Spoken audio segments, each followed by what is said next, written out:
नमस्कार। मैं हूं Ashok Vyas. Vision of Asia voice of community में आपका स्वागत है। और आज अंतर्राष्ट्रीय योग दिवस की पूर्व संध्या पर आपको बधाई देते हुए हम प्रारंभ करेंगे अभिनंदन रथ यात्रा का। और जगन्नाथपुरी में आयोजित इस वार्षिक रथ यात्रा पर अभिनंदन के बाद हम बात करेंगे इंटरनेशनल योगा के महत्व की।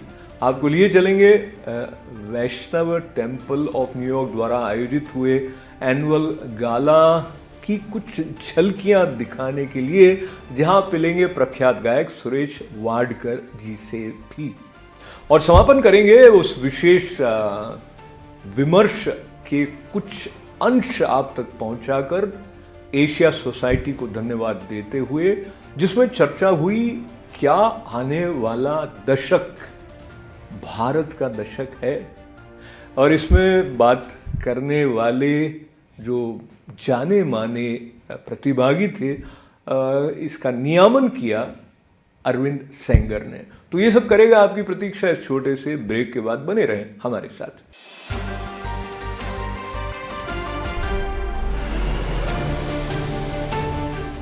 आप देख रहे हैं vision of Asia voice of community कार्यक्रम। और जगन्नाथपुरी के बारे में जब आप याद करते हैं तो वहाँ के मंदिर को याद करते हैं, पुरी में जगन्नाथ जी के मंदिर के साथ साथ याद करते हैं उस विशाल रथ यात्रा को, जो भक्तों को अपनी ओर खींचने के साथ साथ उनकी श्रद्धा बढ़ाती है और साथ ही उन्हें एक विशेष प्रकार का संबल आनंद के साथ देने का माध्यम बनती है। अभिनंदन रथ यात्रा पर भारत के प्रधानमंत्री श्री नरेंद्र मोदी जी ने भी किया। रथ यात्रा की पूरी दुनिया में एक विशिष्ट पहचान है। देश के अलग अलग राज्यों में बहुत धूमधाम से भगवान जगन्नाथ की रथ यात्रा निकाली जाती है। ओडिशा के पुरी में होने वाली रथ यात्रा तो अपने आप में अद्भुत होती है। जब मैं गुजरात में था तो मुझे अहमदाबाद में होने वाली विशाल रथ यात्रा में शामिल होने का अवसर मिलता था। इन रथ यात्राओं में जिस तरह देश भर के हर समाज, हर वर्ग के लोग उमड़ते हैं, वो अपने आप में बहुत अनुकरणीय है। ये आस्था के साथ ही एक भारत श्रेष्ठ भारत का भी प्रतिबिंब होती है। मेरी कामना है भगवान जगन्नाथ सभी देशवासियों को अच्छे स्वास्थ्य और सुख समृद्धि का आशीर्वाद प्रदान करें।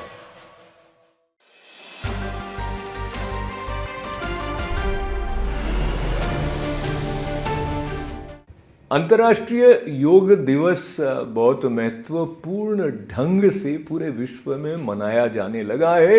और इस बार विशेष बात यह है कि यूनाइटेड नेशंस के मुख्यालय में न्यूयॉर्क में योग अभ्यास करने वालों के साथ उपस्थित होंगे स्वयं भारत के प्रधानमंत्री नरेंद्र मोदी जी भी। उसको लेकर न्यूयॉर्क में बड़ा उत्साह है। पर फिलहाल हम बात करते हैं अंतर्राष्ट्रीय योग दिवस की। मेरे प्यारे देशवासियों, 21 जून भी अब आ ही गई है।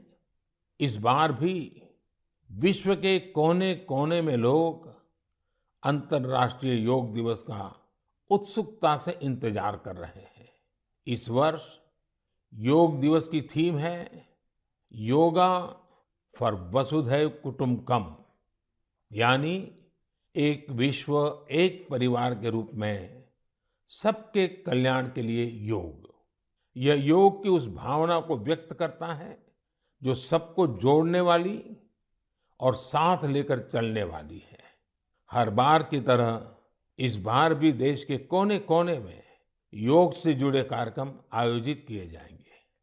साथियों, इस बार मुझे न्यूयॉर्क के संयुक्त राष्ट्र मुख्यालय यूएन में होने वाले योग दिवस कार्यक्रम में शामिल होने का अवसर मिलेगा।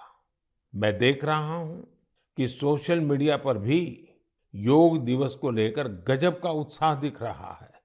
साथियों, मेरा आप सभी से आग्रह है कि आप योग को अपने जीवन में जरूर अपनाएं, इसे अपनी दिनचर्या का हिस्सा बनाएं। अगर अब भी आप योग से नहीं जुड़े हैं तो आने वाली 21 जून इस संकल्प के लिए बहुत बेहतरीन मौका है। योग में तो वैसे भी ज्यादा तामझाम की जरूरत ही नहीं होती है। देखिए, जब आप योग से जुड़ेंगे तो आपके जीवन में कितना बड़ा परिवर्तन आएगा।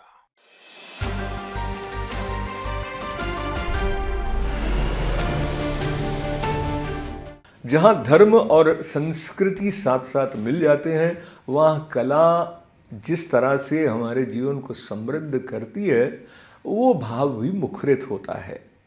वैष्णव टेम्पल ऑफ न्यूयॉर्क वैष्णव परिवार के रूप में भक्तों के समूह का भी एक नाम हो गया है, जो भगवान की कृपा से समर्पण के साथ एक दूसरे के लिए संबल भी बनते हैं। 35 बरस पूर्व प्रारंभ हुए वैष्णव टेम्पल ने अपना वार्षिक विशिष्ट दिवस मनाने के लिए इस बार आमंत्रित किया पद्मश्री प्रख्यात प्राप्त पार्श्व गायक सुरेश वाडकर को, जो अपनी धर्मपत्नी पद्मा वाडकर जी के साथ उपस्थित थे। और इस अवसर पर एक गायिका पधारी थी टेक्सास से भी। प्रस्तुत है हैरम्ब स्टूडियो को आभार व्यक्त करते हुए उस विशेष कार्यक्रम पर हमारी ये report.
Their guidance, so we call coach, and one was TV umpire, which I was watching from home what's going on. So, but they really work hard. I'm really proud of them. I really cannot thank enough them for putting things together, especially when I had a time I was away for 1 month, and things were kind of paused. I was on the phone, I was on the video, but they really handled it very, very well. So thank you guys again. And about 2-3 days ago, I was trying to put all the tables named together, and just remind me again of that. 3 years ago, same hall, I was sitting with Kaka, we were putting the name, putting table together, and he wants me again. And I said, what do you do right now? How will we set up? So I follow his footprint. And there was 62 programs in temple. This year we're going to have about 66 programs altogether. Please give a big hand. Without that, how will that pass? Thank you.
संदेश बरसाने ओ मेघालय मेघालय मेघालय मेघालय मत परदेस जाने आज तू प्रेम का संदेश बरसाने।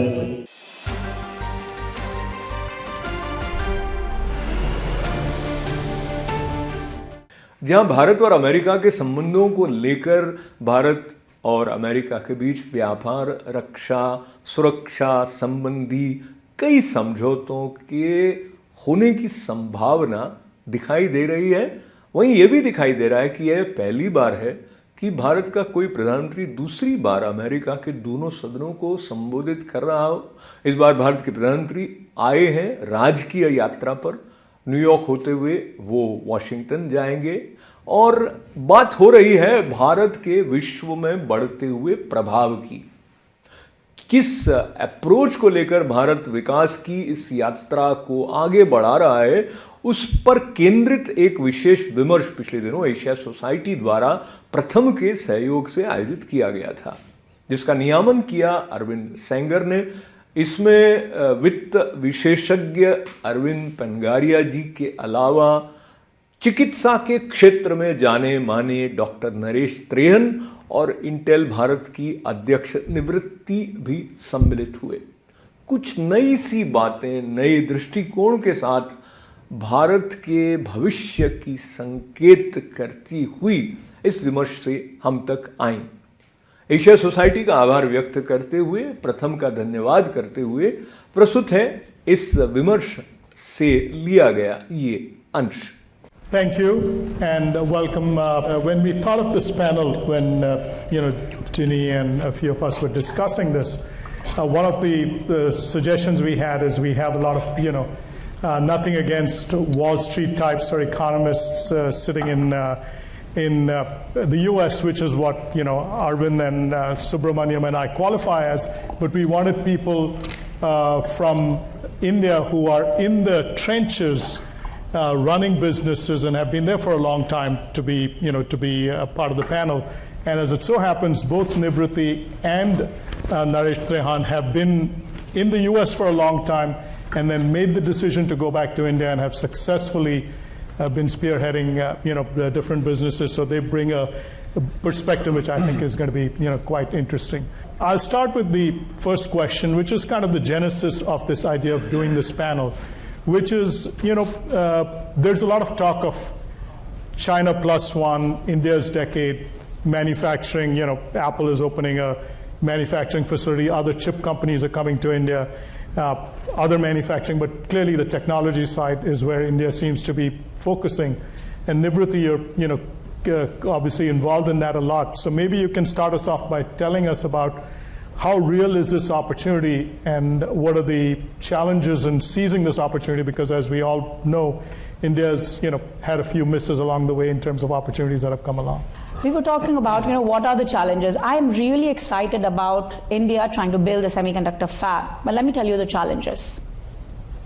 To build a semiconductor fab and a moderate size fab, and we call it a fab with two mods, two lines, it requires 150,000 people's worth of drinking water daily.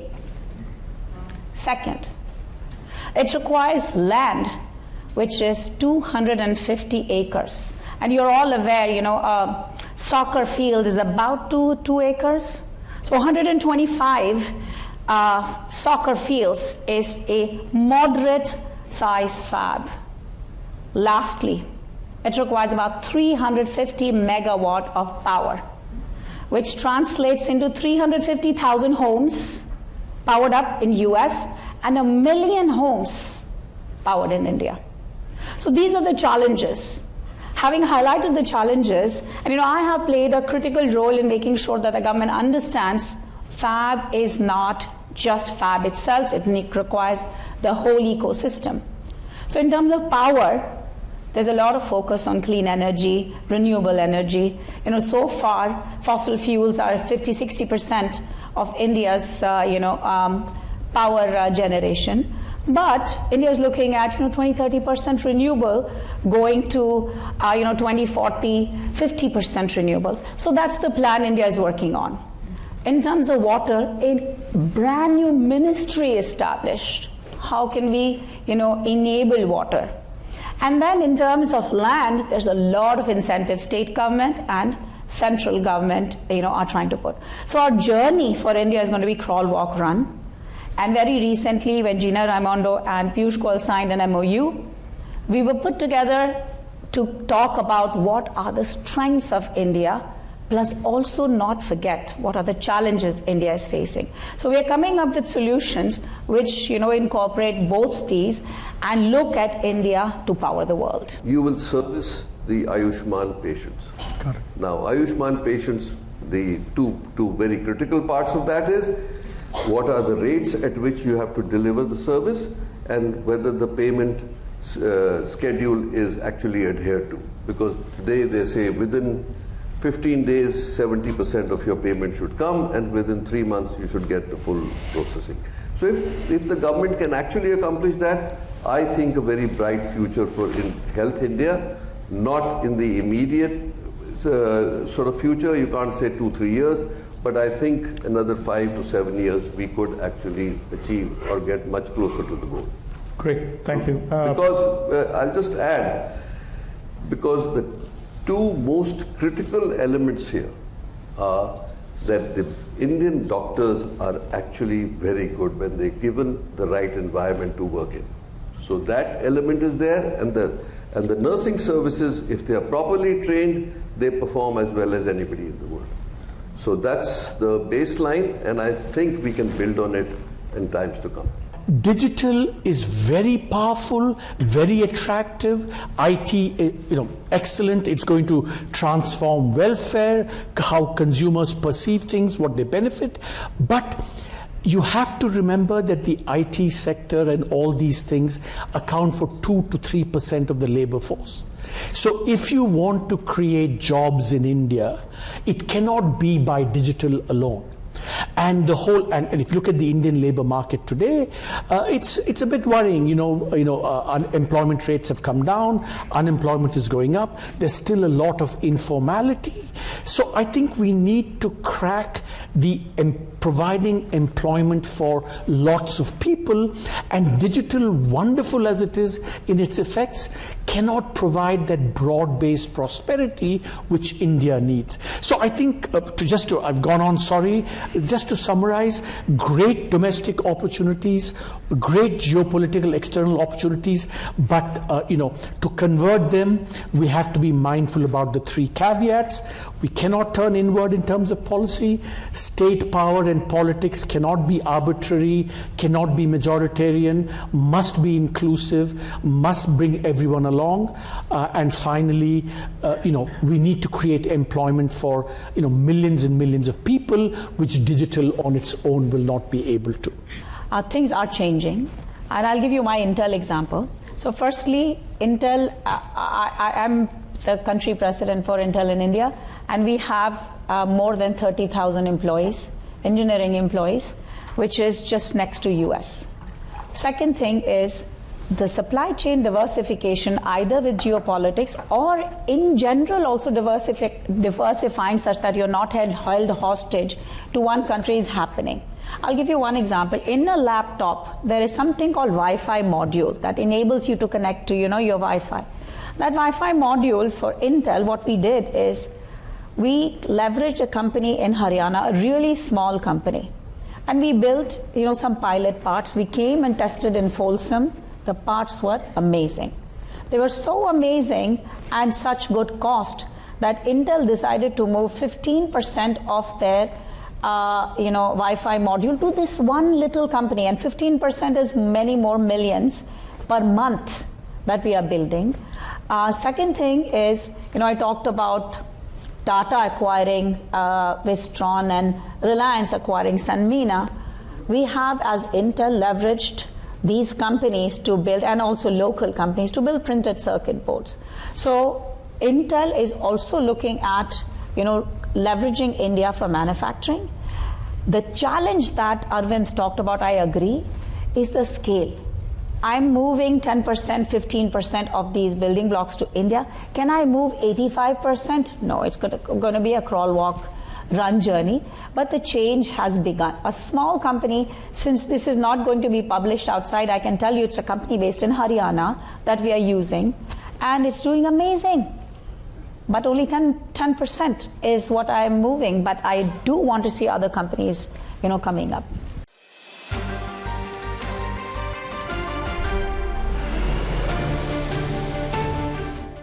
और हम आज का बिगिनो पेशा वर्ल्ड कम्युनिटी कार्यक्रम समाप्त करने से पहले हम आपको फिर याद दिलाना चाहेंगे कि आप हमारे कार्यक्रमों का आनंद ले सकते हैं फेसबुक पर हमारे मित्र बनकर, ITV गोल्ड के यूट्यूब चैनल को सब्सक्राइब करने के अलावा लिखने का क्रम जारी रखें events@itvgold.com पर। अपना ख्याल रखें। फिर एक बार आभार के साथ अंतर्राष्ट्रीय योग दिवस पर आपका अभिनंदन। अशोक व्यास को अनुमति दें। नमस्कार।